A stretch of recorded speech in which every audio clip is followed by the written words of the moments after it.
Hello, fellow gardeners. Today, we're diving into the world of arugula cultivation. This versatile green is a great addition to any salads, sandwiches, or pastas.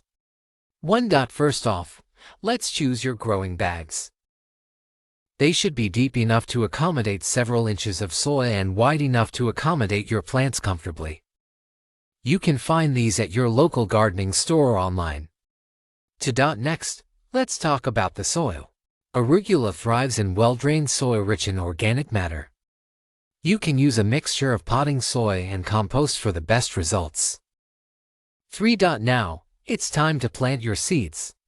Gently press them into the soil and lightly water them using a spray bottle or a fine mist of water.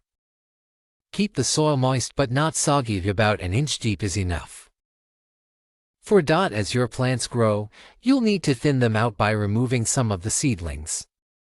This ensures they have enough space and nutrients to grow properly. Keep an eye on them and give them plenty of sunlight. Around 6 hours a day is ideal for most varieties of arugula. Finally, keep an eye on your pests. Common culprits include aphids and whiteflies that love to snack on young leaves. Handpick these and welcome guests and spray with a natural pesticide if needed. And there you have it. Growing your own arugula in bags is simple and rewarding. Thanks for joining me today. If you found this video helpful, don't forget to like, share, and subscribe for more gardening tips. Happy growing!